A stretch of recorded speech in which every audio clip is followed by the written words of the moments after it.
ఎనర్జీని సరైన మార్గంలో ఛాలెంజ్ చేస్తే మంచి పౌరులు ఎదుగుతారు. ముఖ్యంగా చదువుకునే పిల్లలకు వారంలో కనీసం 3 రోజులైన physical fitness, games and extra curricular యాక్టివిటీస్లో శిక్షణ ఇవ్వాలి. కొన్ని ప్రైవేట్ ఎడ్యుకేషన్ ఇన్స్టిట్యూట్స్లో చదువుకుంటున్న పిల్లలకి ఫిజికల్ ఫిట్నెస్ లేదా క్రీడా వసతి కరువైపోయింది. 4 గోడల మధ్య చదివి చాలామంది పిల్లలు, స్పెషల్లీ ప్రైవేట్ స్కూల్ పిల్లలు ఎంతో స్ట్రెస్కి గురవుతున్నారు. మానసిక, శారీరక ఆరోగ్య ఇబ్బందులు ఎదుర్కొన్నారు. కొందరు పిల్లలైతే సూసైడల్ టెండెన్సీకి గురవుతున్నారు. కొన్ని చోట్ల చదువు స్ట్రెస్ తట్టుకోలేక ఎంతోమంది స్టూడెంట్స్ ఆత్మహత్య చేసుకుంటున్నారు. కానీ ఇలాంటి గేమ్స్ అయితే ఫిట్నెస్ సౌకర్యాలు ఉండటం వల్ల అలాంటి స్ట్రెస్ కొంతవరకు తగ్గి వాళ్ళు ఆరోగ్యంగా ఉంటారు. మానసికంగా, శారీరకంగా ఎంతో ఆరోగ్యంగా ఉంటారు. అధ్యక్ష, ముఖ్యంగా ప్రభుత్వ సంస్థల్లో ప్లే గ్రౌండ్స్ చాలా ఉంటాయి. ప్రైవేట్ ఇన్స్టిట్యూషన్లో చాలా వరకు ప్లే గ్రౌండ్స్ ఉండవు.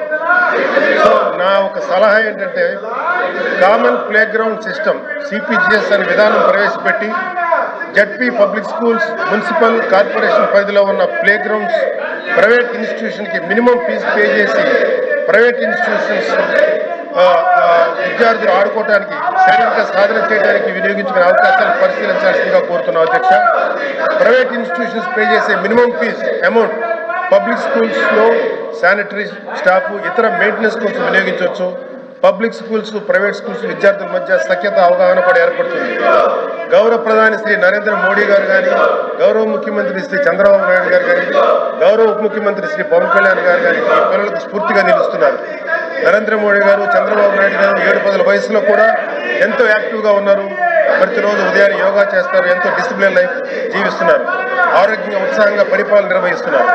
అలాగే మన ఉప ముఖ్యమంత్రి శ్రీ పవన్ కళ్యాణ్ గారు ప్రభుత్వంలో ముఖ్య శాఖ బాధ్యతలు నిర్వహిస్తూ కూడా ఇప్పటికీ మార్షల్ ఆర్ట్స్ సాధన కొనసాగిస్తున్నారు.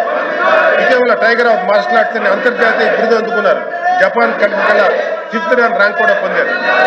ఇనుప కండరాలు, ఉక్కు నరాలు కలిగే యువత ఈ దేశానికి కావాలని స్వామి వివేకానంద చెప్పినట్టు అటువంటి యువతను తయారు చేస్తున్నామా, లేకపోతే కేవలం పుస్తకాలు పురుగులో వదిలేస్తున్నామా అనేది మనందరం ఆలోచించాలి.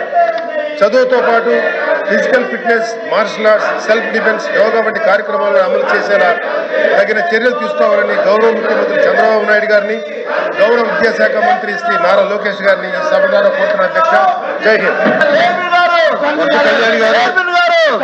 చంద్రశేఖర్ రెడ్డి గారు, దయచేసి బడ్జెట్ మీద డిస్కషన్ చేద్దాం. మీరు బడ్జెట్ మీద మాట్లాడండి. బడ్జెట్ మీద